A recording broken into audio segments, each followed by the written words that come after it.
Mas vamos lá. Irmãos, o mês de julho, ele é dedicado às missões estaduais, pela Convenção Batista Brasileira. Então, hoje, nós falaremos sobre o envio de Cristo. Na verdade, o tema envio é o tema de todas as ministrações desse mês de julho. E eu trouxe uma palavra relacionada a esse envio do Senhor, a essa ordenança de Jesus, a nós, no que diz respeito a pregar o Evangelho, a levar o Evangelho a toda criatura e levar as boas novas àqueles que ainda não conhecem. Vamos abrir a nossa Bíblia no texto de Atos 2 e vamos ler juntos, Atos 10, perdão. E havia em Cesareia um varão chamado Cornélio, um centurião da corte, chamada corte italiana, um homem religioso e temente a Deus, com toda a sua casa, o qual dava muitas esmolas ao povo e sempre orava a Deus. Este viu claramente numa visão, quase à hora 9 do dia, um anjo de Deus que se dirigia para ele e dizia: Cornélio. E este, olhando para ele, atemorizado, disse: O que é isto, Senhor? E ele disse-lhe: As tuas orações e as tuas esmolas têm subido para memorial diante de Deus. Agora, pois, envia homens a Jope e manda chamar um certo Simão, que tem por sobrenome Pedro. Ele está alojado com um certo Simão curtidor, cuja casa está junto ao mar. Ele te dirá o que deves fazer. E tendo partido o anjo que falava a Cornélio, ele chamou 2 dos seus servos e a um soldado religioso dos que estavam continuamente a seu serviço. E tendo-lhes declarado todas essas coisas, ele os enviou a Jope. No dia seguinte, enquanto eles viajavam e se aproximavam da cidade, Pedro subiu ao terraço para orar quase à hora sexta. E ele ficou com muita fome e quis comer, mas enquanto lhe preparavam, ele caiu em um êxtase e viu o céu aberto, e descendo sobre ele um certo vaso, como se fosse um grande lençol, amarrado pelos 4 cantos, e sendo baixado sobre a terra, no qual havia todo tipo de animais quadrúpedes da terra, animais selvagens, seres rastejantes e aves do céu. E veio a ele uma voz: Levanta-te, Pedro, mata e come. Mas Pedro disse: De forma alguma, Senhor, porque nunca comi coisa alguma que é comum ou imunda. E a voz lhe falou novamente pela segunda vez: Não chames comum o que Deus purificou. E isso aconteceu por 3 vezes. Parênteses. Com Pedro sempre tem que falar 3 vezes, né? Impressionante. Fecha parênteses. Ora, estando Pedro duvidando em si mesmo sobre o que significaria a visão que ele tinha visto, eis que os homens que foram enviados por Cornélio perguntavam pela casa de Simão, parados à porta. E chamando, perguntaram se Simão, que tinha por sobrenome Pedro, estava alojado ali. Enquanto Pedro pensava sobre a visão, o Espírito disse-lhe: Eis que 3 homens te procuram. Portanto, levanta-te e desce, e vai com eles, não duvidando, porque eu os enviei. E descendo Pedro para junto dos homens que lhe foram enviados por Cornélio, disse: Eis que sou eu a quem procurais. Qual é a razão por que viestes? E eles disseram: Cornélio, o centurião, homem justo e temente a Deus, e de boa fama entre toda a nação dos judeus, foi avisado por Deus através de um santo anjo para que te enviasse à sua casa e ouvisse as tuas palavras. Então, chamando-os para dentro, os alojou. No dia seguinte, Pedro foi com eles e certos irmãos de Jope o acompanharam. E no dia seguinte eles entraram em Cesareia, e Cornélio os esperava, tendo já chamado seus parentes e amigos mais próximos. E enquanto Pedro entrava, Cornélio, encontrando-o, caiu aos seus pés adorando. Mas Pedro, levantando-o, disse: Levanta-te, eu também sou homem. E falando com ele, entrou e achou a muitos que se haviam reunido. E ele disse-lhes: Vós sabeis que é uma coisa ilegal para um homem que é judeu se reunir ou aproximar de alguém de outra nação. Mas Deus me mostrou a não chamar a nenhum de comum ou imundo. Portanto, ao ser chamado, eu vim a vós sem contradizer. Por isso eu pergunto: qual a intenção de terdes me chamado? E disse Cornélio: Há 4 dias eu estava jejuando até esta hora, e à hora 9 eu orava em minha casa. E eis que um homem em vestes brilhantes se apresentou diante de mim, e disse: Cornélio, a tua oração foi ouvida, e as tuas esmolas estão em memória à vista de Deus. Envia, pois, a Jope e manda chamar Simão, cujo sobrenome é Pedro. Ele está alojado na casa de um certo Simão, curtidor, junto do mar, o qual, vindo, falará contigo. E imediatamente mandei chamar-te. E tu fizestes bem em vir. Agora, pois, nós estamos todos presentes diante de Deus para ouvir todas as coisas que te foram ordenadas por Deus. Então Pedro, abrindo a sua boca, disse: na verdade, eu percebo que Deus não faz acepção de pessoas, mas aquele que em qualquer nação o teme e faz justiça é aceitável a ele. Deus enviou a palavra aos filhos de Israel, pregando a paz por Jesus Cristo. Ele é o Senhor de todos. Esta palavra que eu digo, vós sabeis, foi proclamada por toda a Judeia, começando pela Galileia, depois do batismo que João pregou. Como Deus ungiu a Jesus de Nazaré com o Espírito Santo e com poder, o qual andava fazendo bem e curando a todos os oprimidos do diabo, porque Deus estava com ele. E nós somos testemunhas de todas essas coisas que ele fez, tanto na terra dos judeus como em Jerusalém, ao qual mataram, pendurando-o em um madeiro. A este, Deus ressuscitou ao terceiro dia e o manifestou abertamente, não a todo o povo, mas às testemunhas escolhidas antes por Deus, a nós, que comemos e bebemos juntamente com ele, depois que ressuscitou dos mortos. E ele nos mandou pregar ao povo e testificar que ele é o que por Deus foi ordenado para ser juiz dos vivos e dos mortos. A este dão testemunho todos os profetas, que por meio de seu nome, todo aquele que nele crer, receba a remissão dos pecados. Enquanto Pedro falava ainda estas palavras, o Espírito Santo caiu sobre todos os que ouviam a palavra. E surpreenderam-se os que criam na circuncisão, os muitos que vieram com Pedro, pois também sobre os gentios havia sido derramado o dom do Espírito Santo, porque eles os ouviam falar em línguas e magnificar a Deus. Respondeu então Pedro: pode algum homem impedir a água para que não sejam batizados estes, que também receberam, como nós, o Espírito Santo? E ele mandou que fossem batizados em nome do Senhor. Então pediram-lhe que ficasse com eles por alguns dias. Que palavra, hein? Essa palavra, ela nos fala sobre Cornélio, um centurião da corte, um homem bom, temente a Deus, proeminente na sociedade, muito bem quisto pelos judeus, como os próprios servos disseram a Pedro. Ele e toda a sua casa davam muitas esmolas ao povo, eram tementes ao Senhor e sempre oravam a Deus. É surpreendente que mesmo Cornélio, sendo um homem íntegro e bom, temente a Deus, ele não era salvo. Ele não era salvo porque ele não conhecia Jesus. Quem diria que se a gente fazer algo bom, se a gente pensar só em coisas boas, agradáveis, se a gente só fizer o que é certo, se a gente orar todos os dias, se a gente temer ao Senhor, mesmo assim, fazendo isso, nós não somos salvos, né? Nós não podemos nos salvar. Como que tudo isso não é suficiente para nos salvar? Mas é isso mesmo. Nada do que a gente possa fazer é suficiente.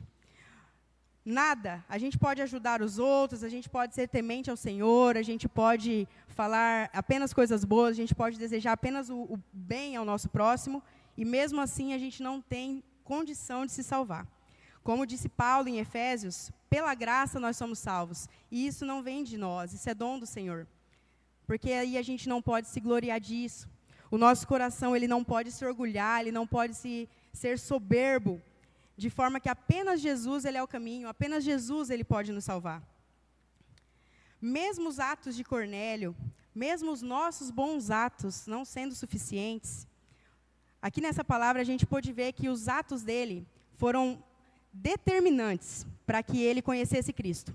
Se ele não tivesse obedecido ao anjo do Senhor, se ele não estivesse orando e tivesse recebido aquela palavra do anjo do Senhor, ele não teria ido atrás de Pedro e não teria sido salvo ele, a sua casa e os seus amigos mais próximos, como disse a palavra. Por conta dele ter sido obediente, temente ao Senhor, temente a Deus, ele e a sua casa foram salvos. Agora, tão importante quanto aquele que é alcançado, é aquele que é usado para alcançar.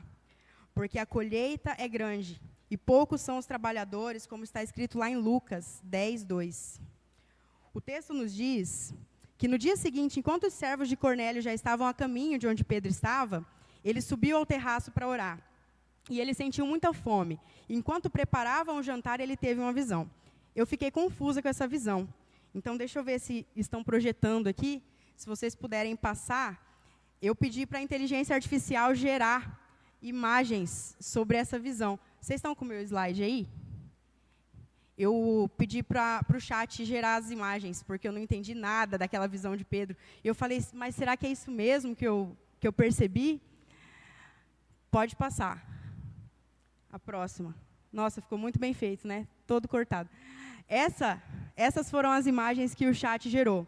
Porque, como eu li vaso, como um vaso descendo do céu em forma de um lençol, eu imaginei um vaso e um lençol. Mas não, o vaso é só uma questão de transcrição do hebraico, né, para o nosso idioma. Mas essa foi a visão que Pedro teve.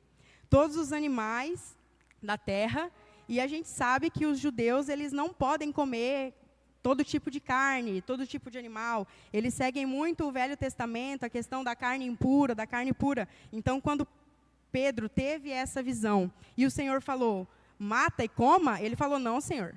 Não, jamais eu comeria algo impuro, algo comum, impuro, não posso. Uma carne de porco, por exemplo, é algo que os judeus eles não podem comer. Só que não era sobre carne, não era sobre refeição que o Senhor estava falando. Mas como Pedro estava com fome naquele momento, subiu ao terraço para orar, e aí logo teve a visão, acabou ficando naquele contexto e ele, de imediato, não entendeu muito bem. A palavra continua dizendo que enquanto ele estava refletindo sobre aquela visão, tentando entender, mas eu não posso comer, mas é impuro. O que o Senhor está tentando me dizer? Os homens de Cornélio bateram na porta. E eles já estavam procurando ele, e o Senhor ordenou que ele descesse para acompanhá-los. Nesse momento em que esses homens chegaram, em que Pedro acompanhou eles até Cesareia, em que Pedro chegou até Cornélio, um italiano, com a família dele toda lá, os irmãos dele e amigos próximos, como disse a palavra, foi quando ele entendeu a visão que o Senhor havia dado a ele. Foi quando ele falou a Cornélio que era ilegal para um judeu estar com outras pessoas de outras nacionalidades, mas que o Senhor já havia deixado ele bem atento que não era para ele chamar nenhum homem de comum ou imundo, que não era para ele tratar pessoas de outra nação como se não fossem tão puras quanto os judeus. Eu queria abrir um outro parênteses aqui, porque isso acontece bastante com a gente. Algumas coisas que o Senhor nos revela, que o Senhor ministra nas nossas vidas, nos nossos corações, a gente não entende de imediato. A gente pode levar um bom tempo para entender. Algumas coisas Ele nos permite passar para que a gente possa ser moldado, e Ele nos ordena fazer coisas que a gente não compreende, que a gente não entende, e que, às vezes, a gente acha até que a gente não consegue. O Senhor, às vezes, ministra coisas em nós que vamos levar dias, talvez, meses, às vezes anos para entender. Há alguns anos atrás, eu passei por uma situação que alguém muito próximo a mim me feriu muito. E eu criei ódio dessa pessoa. Passaram, assim, uns 3 anos, e eu já não sentia ódio, mas eu ainda tinha mágoa, eu ainda nutria um rancor, por conta do que essa pessoa fez e da própria pessoa. Eu orava pedindo ao Senhor que eu conseguisse perdoar, que eu conseguisse seguir em frente, que Ele me ajudasse a perdoar. E, ao mesmo tempo, eu acreditava que o perdão ele era uma decisão. Então, nas minhas orações, eu declarava, Senhor, eu perdoo. Eu perdoo. Todos os dias eu declarava que eu perdoava, mas eu ainda sentia aquele peso. Eu ainda sentia que eu não havia perdoado de verdade. E aí, eu sabia que eu tinha que perdoar. Porque quando eu orava o Pai Nosso, e eu orava, perdoai as nossas ofensas, assim como nós perdoamos a quem nos tem ofendido, eu me sentia hipócrita, porque eu era perdoada todos os dias, mas eu não conseguia perdoar aquela pessoa. Aquele sentimento não tinha saído todo do meu coração, e eu estava sempre, quanto tempo mais eu vou ter que carregar isso, né? Aí o Lucas tinha viajado a trabalho, eu estava em casa, sozinha, num sábado à noite, a minha irmã me mandou mensagem, vamos no culto de jovens da minha igreja comigo? E aí eu falei, eu vou ficar em casa à toa, vou para o culto, né? A minha irmã e a minha mãe congregam numa igreja mais pentecostal. Nessas igrejas mais pentecostal, tem umas irmãs que a gente chama irmã do coque. Não sei se vocês já ouviram essa expressão. São umas irmãzinhas que elas são assim com o Senhor, elas oram demais. O Senhor revela umas coisas para elas. E eu sabia que lá poderia ter alguma irmãzinha jovem do coque, né? Cheguei lá, o tema da mensagem, bem sutil, perdão, né? Claro. Falei, Senhor, eu podia ter ficado em casa, né? Era para isso, né? Então tá bom. Ouvi toda a palavra, falei, nossa, entendi, tá bom, né? Então, o Senhor tem alguma coisa para falar comigo hoje. No momento, eles fazem um momento de oração, de intercessão. E aí os jovens foram para frente. Eu não ia ficar sozinha sentada lá na cadeira, né? Falei, vou lá, né? Ficar ali, fiquei num cantinho, escondida. E uma irmãzinha, não tinha coque, mas ela é irmã do coque, sim. Estava lá orando por uns irmãos. A cada um que ela chegava, que ela orava, a pessoa começava a chorar, se tremer. Eu falei, oh, meu Deus, me livra, Pai. Senhor, é sério, me deixa quieta, estou quieta. Fui ficando de canto, olhando. Dali a pouco, aquela menina veio na minha reta. Lá vem ela, eu falei, meu Deus, tenha misericórdia.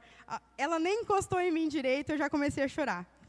O Espírito Santo estava usando tanto ela, que antes dela me falar qualquer coisa, eu já estava chorando. E eu senti um peso sair, assim. Eu não lembro o que ela falou no meu ouvido, eu não lembro o que ela ministrou. Mas o Senhor usou ela de uma tal maneira que eu não senti, eu sabia que era aquilo que tinha sido resolvido naquele dia. Eu sabia que era o perdão que eu havia liberado naquele dia. E eu senti que o Senhor havia me curado. Quando eu entrei dentro do carro com a minha irmã, eu falei, nossa, hoje eu perdoei tal pessoa. Aí ela só falou assim, que bom, Naninha. Mas ela não sabia o quanto isso era libertador para mim depois de tantos anos carregando, né? Então, finalmente, depois de 3 anos, eu consegui perdoar. Hoje, eu olho para a situação que eu passei, que me gerou todo esse sentimento, toda essa carga emocional, e eu consigo enxergar o quanto ela foi necessária para me fortalecer. Para me fortalecer enquanto mulher, para fortalecer a minha família, os meus relacionamentos. Foi dolorosa, foi pesada, foi horrível, mas eu aprendi a perdoar quem não merece o meu perdão, inclusive quem nunca nem pediu o meu perdão. E isso me torna mais perto de ser a filha que o Senhor quer que eu seja, porque tem muitas coisas que Ele me perdoa e que eu nem pedi para ser perdoada, e que eu ainda nem reconheço que eu preciso ser perdoada, que eu nem pedi a Ele. E eu sei que isso vai fortalecer a minha fé e a minha dependência, a minha intimidade nele. Eu acredito que quando Pedro questionou a Cornélio sobre o motivo do convite dele, ele já sabia que o Senhor tinha mandado a visão justamente para aquele exato momento. Por isso que ele falou que o Senhor não fazia acepção de pessoas e todo aquele, em qualquer nação que o teme e faz justiça, era aceitável a ele. Enquanto Pedro ele testificava sobre Cristo, o Espírito Santo caiu sobre todos os que ouviam a palavra, surpreendendo os judeus que estavam com Pedro. Porque sobre os gentios, sobre pessoas de outra nação, havia sido derramado o dom do Espírito Santo. Eu acho que, por meio dessa palavra em Atos 10, ficou bem esclarecido por essa mensagem exatamente o que a gente deve fazer, como a gente deve viver, o que a gente deve partilhar, com quem, por quê e sob orientação de quem. Para mim, não restou nenhuma dúvida de quem pode se sentar à mesa comigo. Não resta nenhuma dúvida para mim sobre a minha responsabilidade de preencher essa mesa, sem fazer acepção de pessoas. O Senhor, Ele pode falar conosco por meio do Seu Espírito Santo, e Ele pode nos usar, assim como Ele usou Pedro. Pedro, ele foi orientado pelo Senhor que a salvação ela não era restrita aos judeus. Nós somos prova disso. Nós somos um povo gentil comparado aos judeus. Eu não sou judia, não tenho nenhuma descendência judaica. E se o Senhor não tivesse morrido por todo aquele que nele crê, o plano de salvação criado, implementado pelo Senhor, Ele não teria me alcançado, Ele não teria nos alcançado enquanto igreja. Então, a salvação ela não se resume a apenas uma parcela da humanidade. Tem um pastor que eu venho seguindo ele há algum tempo. O nome dele é Marco Teles. Ele é goiano, mas ele foi criado em João Pessoa. Então, ele tem aquele sotaquinho da Ana e do Paraíba. Aquele sotaque maravilhoso. E ele vem ministrando, por meio da internet, sermões cantados, porque ele também é músico. E aí tem um sermão dele chamado Amado Timóteo, que é maravilhoso, que ficou super conhecido nesse último ano. E tem um segundo que chama O Grande Banquete. Desde que eu ouvi esse segundo, eu estou sendo ministrada sobre esse tema que ainda há lugar. Porque é um tema que ele aborda nesse sermão, sobre aquela parábola narrada por Jesus em Lucas 14. E eu queria que vocês abrissem em Lucas 14, o versículo 16, para a gente ler junto.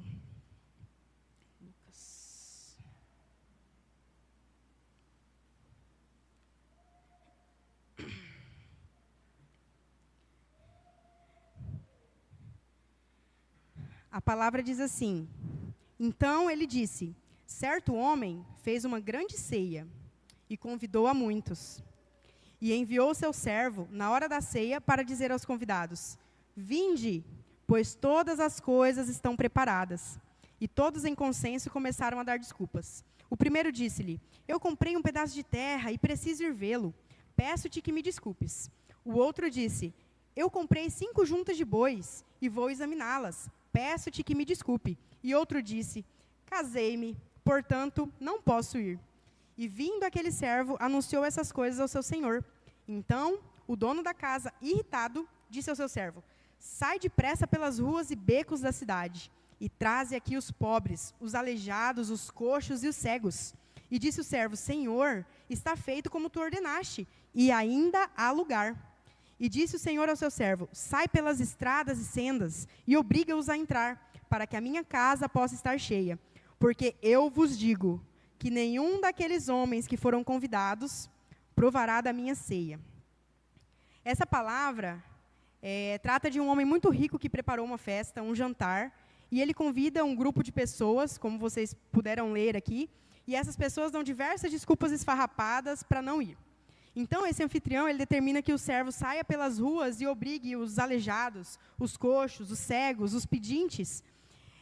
E esse servo obedece, ele vai, busca essas pessoas, ele retorna ao Senhor e fala, Senhor, eu já fiz o que o Senhor mandou, essas pessoas já vieram, mas ainda há lugar na mesa.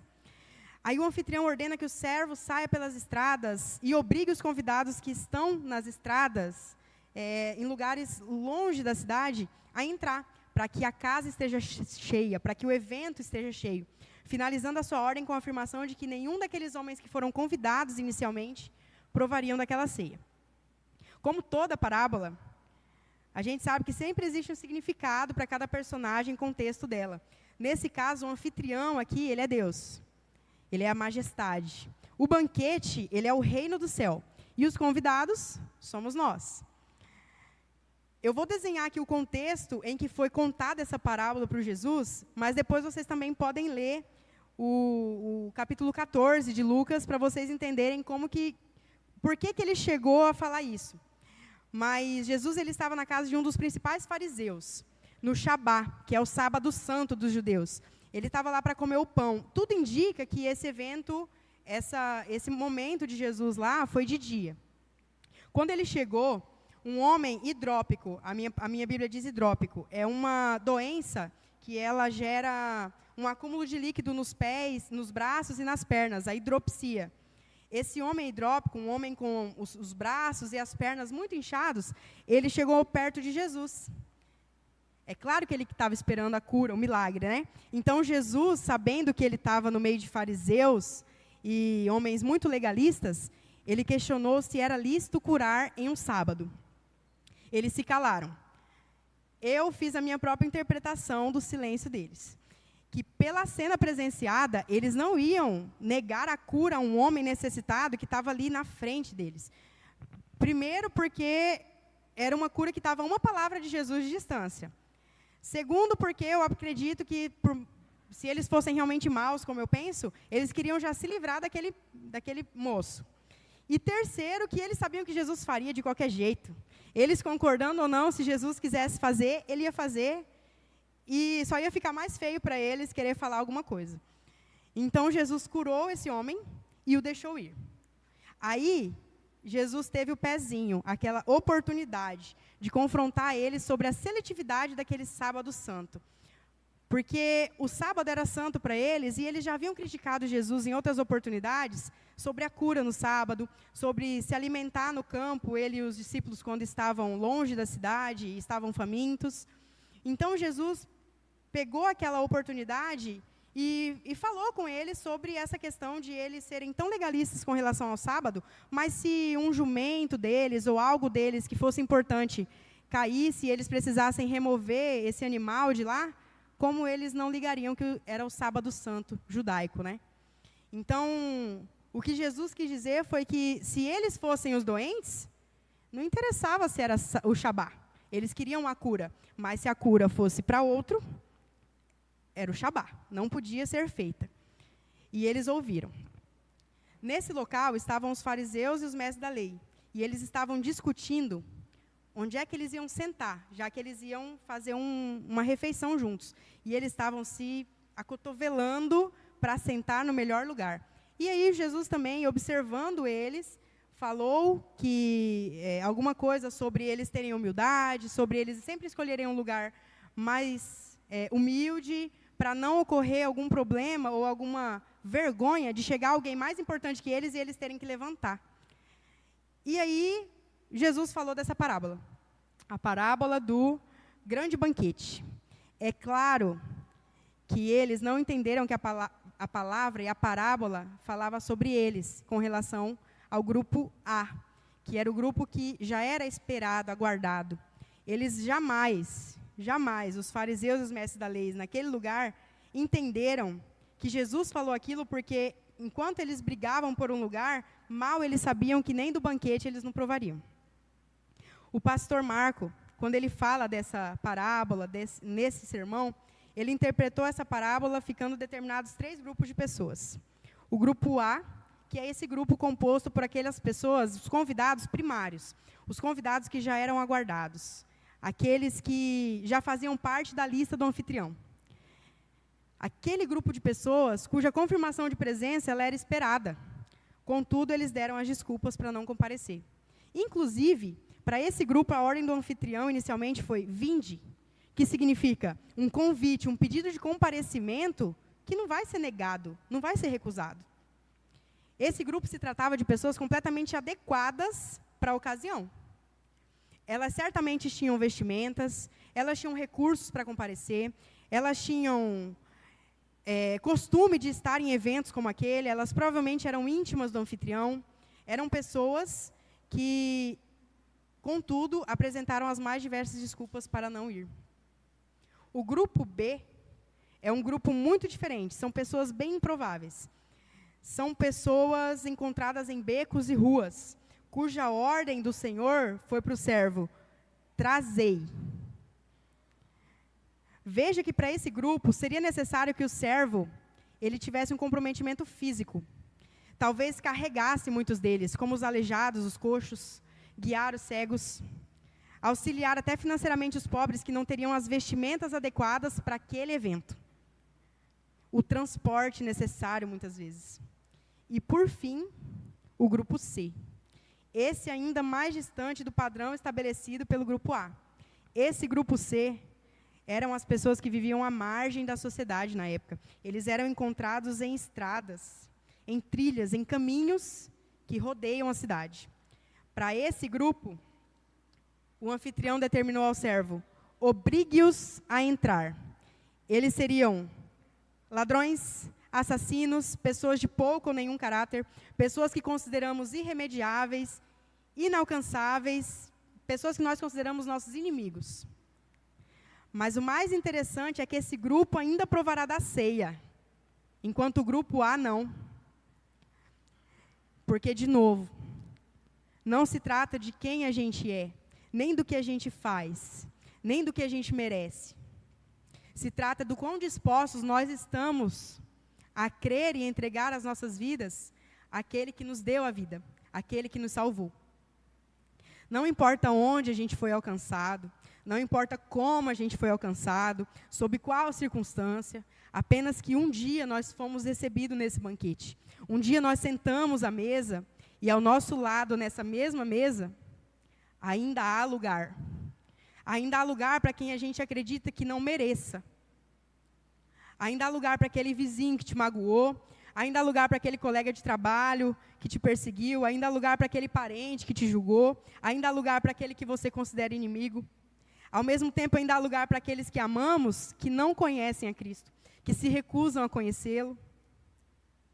Ou aqueles que acreditam que não precisam, ou pior ainda, os que acham que já o conhecem, quando a gente sabe que apenas conhecer Jesus não é suficiente.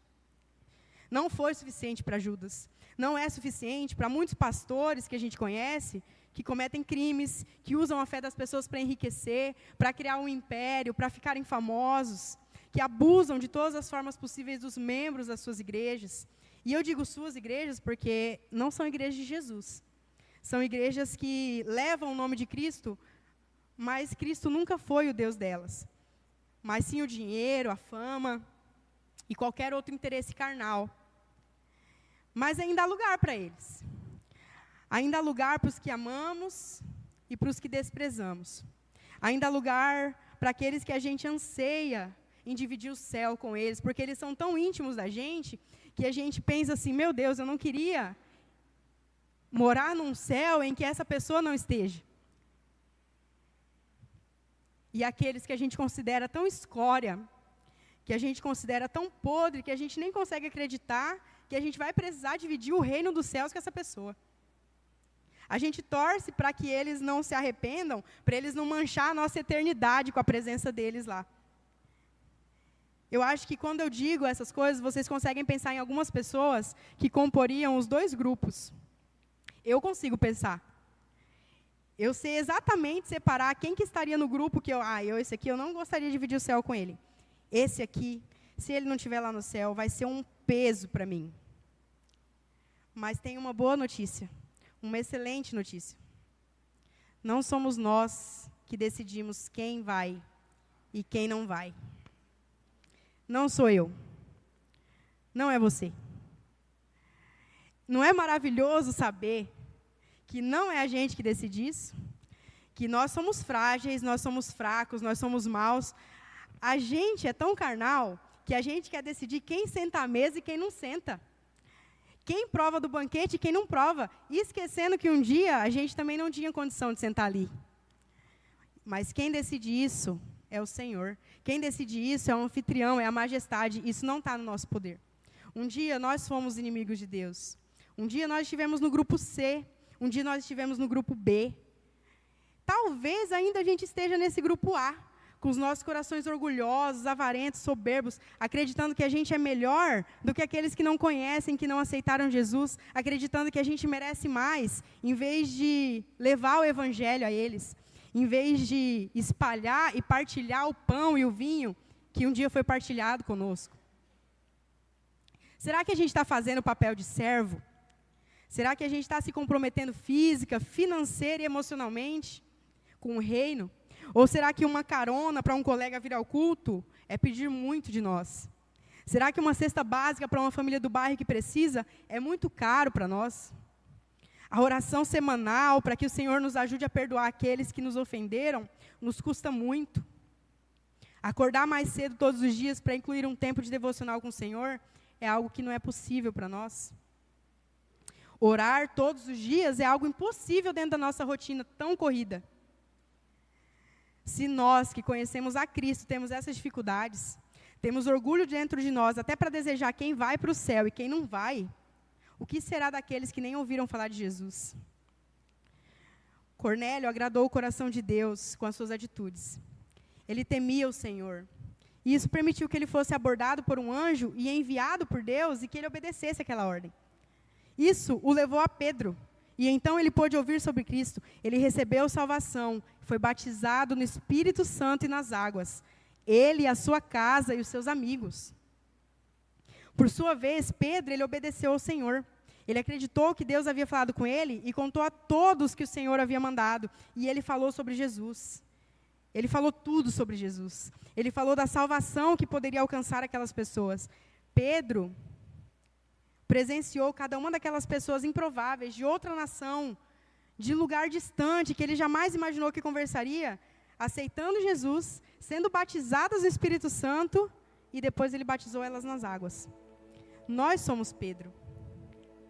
eu sei que eu sou. Eu reconheço muito dos defeitos do Pedro em mim. Mas nós somos Pedro porque nós conhecemos a Cristo e nós temos a responsabilidade de levar Jesus para as pessoas. Nós temos a responsabilidade de alcançar, de conduzir os outros que ainda não conhecem o nosso Salvador ao grande banquete. A mesa está posta. Nós estamos sentados nela. Tem lugar na mesa. Esses lugares têm que ser preenchidos por nós. Nós convidamos. Nós não decidimos quem senta e quem não senta, mas nós convidamos. Ainda há lugar para pessoas improváveis como a gente. Ainda há tempo de Cristo ser reconhecido por meio de nós, por meio do nosso testemunho. É nosso dever, é nossa obrigação lotar a mesa. Que os nossos corações eles sejam ministrados por essa ordenança. Que não esqueçamos que um dia a gente nem sonhava com um banquete. Que possamos sempre nos lembrar que nós também não merecemos. Mesmo assim, nós somos convidados. Mesmo assim, nós somos alcançados. E agora a gente pode convidar outros que merecem, assim como a gente. Porque assim o sacrifício de Jesus, ele vai alcançar todos. Todo joelho se dobrará e toda língua confessará que Jesus é o Senhor. Vamos ouvir agora uma canção que o Ministério de Louvor vai ministrar.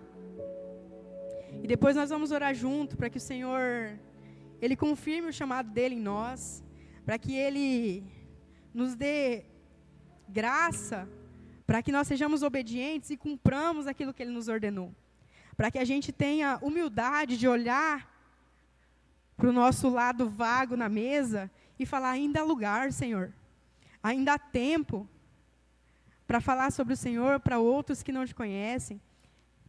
Ainda há tempo de obrigar alguém a vir ao grande banquete. Ainda há tempo para chamar, convidar, trazer, buscar.